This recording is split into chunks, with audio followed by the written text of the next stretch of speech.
Jadi sekali lagi, orang-orang itu sudah masuk kamar tidur, kemudian saya mengenal, meskipun mereka pakai masker loh ya, mereka semuanya pakai masker.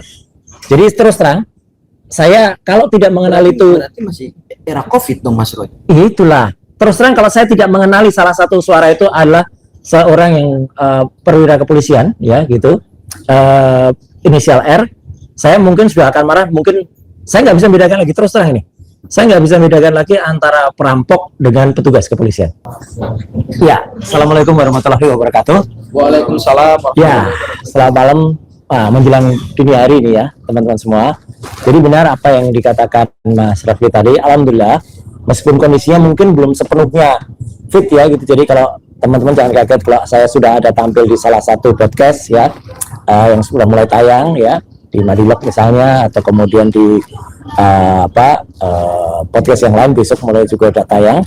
Saya meskipun tidak bisa menyembunyikan ya, kalau saya memang orangnya gampang senyum gitu, gampang ketawa. Jadi nggak mungkin ada orang bilang tuh Roy Suryo itu kok sakit kok ketawa. Emang orang sakit nggak boleh ketawa ya gitu. Ketawa dan semangat itu harus tetap ada. Ya. Ketawa itu sehat. Jadi apalagi ada itu rumusnya. Senyum itu adalah ibadah. Nah, senyum itu adalah ibadah, dan kemudian kita lebih sehat lagi kalau kita masih bisa menertawai diri sendiri. Apalagi menertawai yang kemarin sudah bisa ketawa kemudian senyum kecut. Nah, itu menertawai. Sudah ada yang marah-marah loh Mas Roy kemarin. Ada marah-marah, mau bakar mana lagi. Untuk kurang tampar apa? Iya. Gitu. Iyalah. Oke. Jadi alhamdulillah itu salah satu cara kalau dari kita misalnya untuk bisa menyemangati, dan intinya gini, Mas. Kalau kemudian kemarin banyak komen ya, baik Pak Ugro juga sudah menyampaikan, Gus Nur terima kasih sudah menyampaikan. Jadi suasana hari Jumat itu, Jumat pagi itu memang benar-benar suasana yang kalau teman-teman mau lihat filmnya, itu filmnya sudah beredar semenjak tahun 83 yang lalu, kan G30 SPKI. Yeah. Nah itu situasinya kayak gitu. Jadi di mana ada orang diambil dari rumahnya, kemudian merangsek sampai ke kamar ya, merangsek sampai kamar tidur ya, untung itu private ya, itu private betul, dan nanti ya pada saatnya nanti kita buka akan ada ya, jadi benar-benar kelihatan tempat tidurnya ya. Artinya kita Mas Roy, apa yang kita bicarakan ini sudah kita lihat bukti-bukti videonya juga. Ini bukan hoax, tapi akan ada tempat di mana semua bukti-bukti itu akan dibuka secara sah dan patut secara hukum. Betul.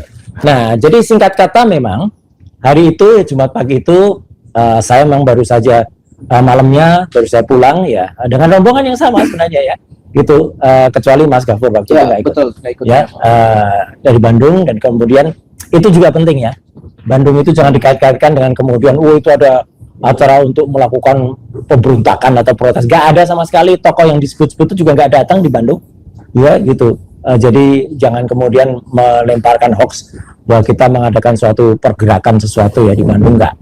Jadi saya pulang sampai rumah kira-kira jam 2 dini hari, kemudian tertidur di kursi, kemudian terbangun lagi ketika azan subuh, dan kemudian sholat. Nah, makanya saya pakai baju itu baju untuk sholat juga gitu ya. Jadi ada baju merah, marun itu lengan pendek itu, kemudian pakai celana jeans tapi jeans santai, jeans di rumah.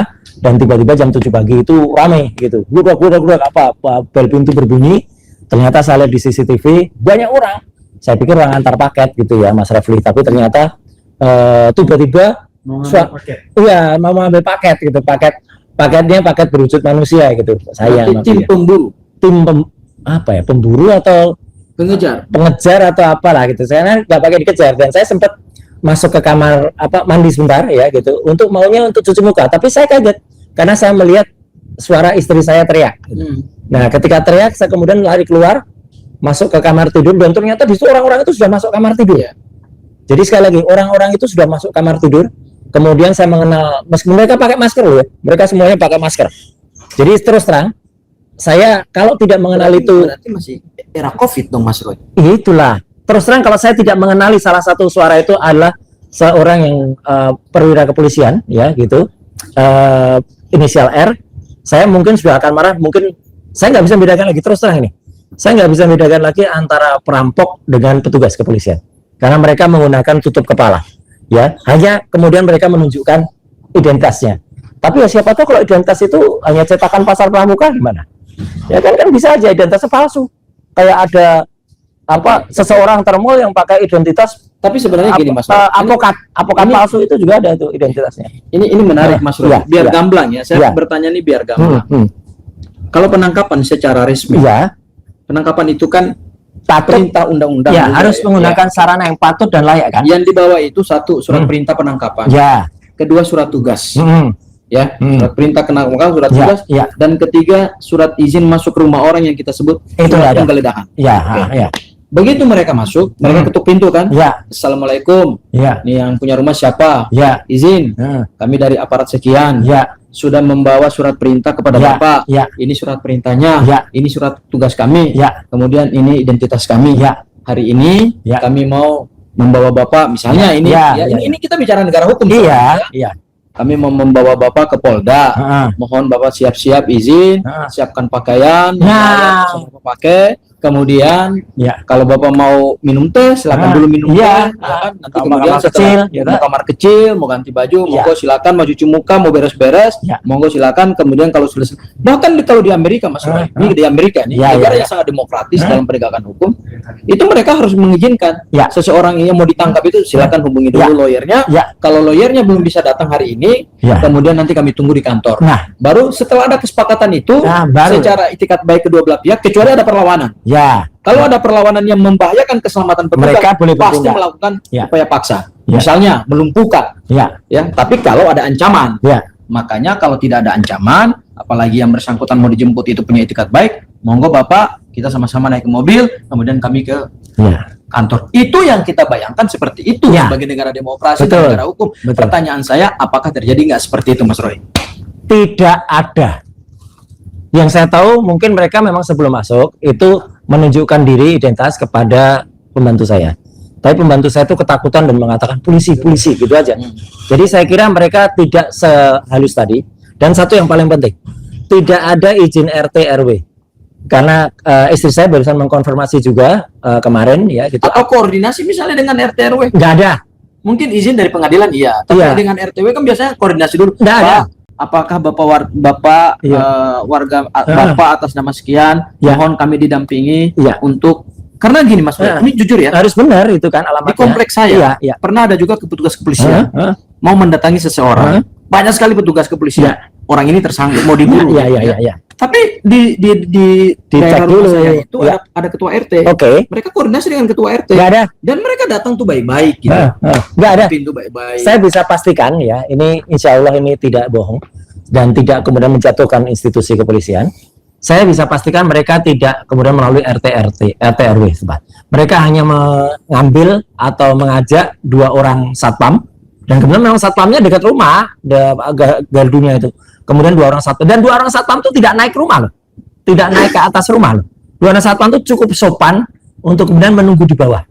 Ya, jadi yang naik hanya sekitar 7 orang itu. Satu lagi Mas Roy, mohon maaf nih ya. Saya mau menggambarkan yang begitu mereka datang, mereka minta izin dong.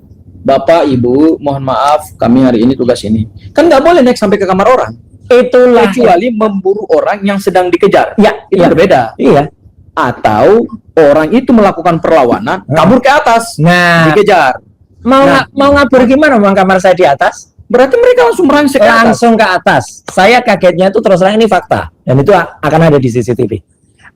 Saya lihat CCTV dari bawah, mereka minta dibuka ya karena ngebel pintu tuh ngebel itu tidak putus-putus. Kling. Terus tiba-tiba butek gitu pintu dibuka, terus mereka langsung naik. Jadi saya hanya dengar suara mereka kan naik ke atas gitu dengan suara serentak langsung ke atas ya, karena pembantu saya bilang kamar Bapak di mana atau kamar Ibu di mana, di atas kan ya, mereka langsung ke atas. Kenapa mereka nggak bilang begini? Ini kalau saya bayangkan saya bayangkan jamaah PKI ini waktu datang ke rumah Ahmad Yani kan ada pembantu, ada Cakrabirawa bilang itu pun masih sopan. Makanya saya mau tanya anaknya, Dek, Bapak di mana? Maksudnya saya membayangkan di malam penculikan G30 SPKI itu kan datang di rumah Jenderal Ahmad ya.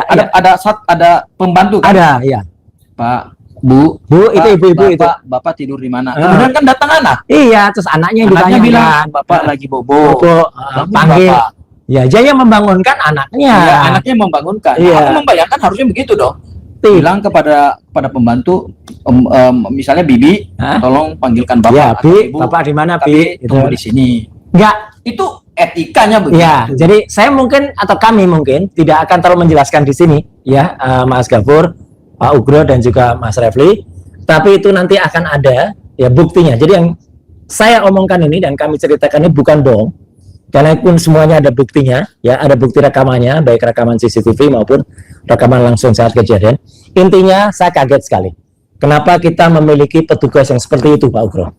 Jadi artinya yang tanpa apa ya, menurut saya etikanya sangat kurang, ya. Kemudian masuk sampai ke atas dan pada bukan cuma soal etika, iya, prinsip kemanusiaan. iya. Dan saya tuh kan sebenarnya ada, tinggal dipanggil, kita juga bisa langsung turut, ya, gitu. Kemudian bisa langsung menemui baik-baik. Karena saya kira akan mengantarkan surat kan. Jadi saya bilang kan pada bantu saya, suratnya diterima aja gitu. Ya, ternyata sudah naik dan kemudian ini yang dilakukan.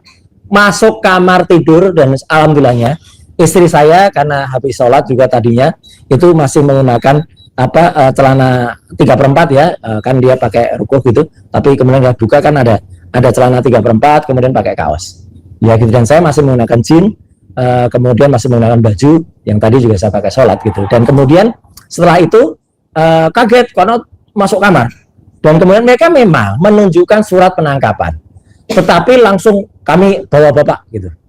Langsung megang saya, dan ini yang fatal sekali, langsung bilang borgol, siapin borgol gitu. Jadi saya sudah langsung mau diborgol oleh seorang berpangkat itu ya, yang berinisial R ya gitu. Dan kebetulan saya mau, kenapa? Kebetulan saya lihat salah seorang petugas yang lain, brigadir itu, yang kebetulan dia memang sering memeriksa saya gitu ya. Dan itu yang sopan. Jadi memang ada brigadir A itu yang sopan, mengatakan sudah dia menasihati, sudah sama saya aja gitu. Nah akhirnya saya ikut dia, itu yang bikin saya percaya. Tapi fatalnya setelah kemudian istri saya juga menelpon salah satu lawyer ya di antara kita, lawyer itu bilang tunggu saya gitu. Mereka tidak mau menunggu dan bahkan tidak mau bicara dengan lawyer itu, padahal kan sudah mau di video call gini, malah dibalik-balik terus kameranya. Jadi dia wajahnya nggak mau kelihatan. Terus setelah itu saya bilang, saya ganti celana dulu karena ini celana rumah. Nggak usah, tidak diperbolehkan ganti. Ada kata-kata itu. Ya. Terus saya lewat gitu, akhirnya saya ngambil sepatu, ternyata saya mau buka bibet, nggak mungkin kan banyak sekali orang. Kemudian baru saya ambil sepatu, kemudian memang sepatu yang ini kebetulan sepatunya yang ada di luar karena dipakai semalam itu. Kemudian saya dibawa turun, ya, kemudian langsung dimasukkan mobil dan jalan. Udah peristiwanya gitu.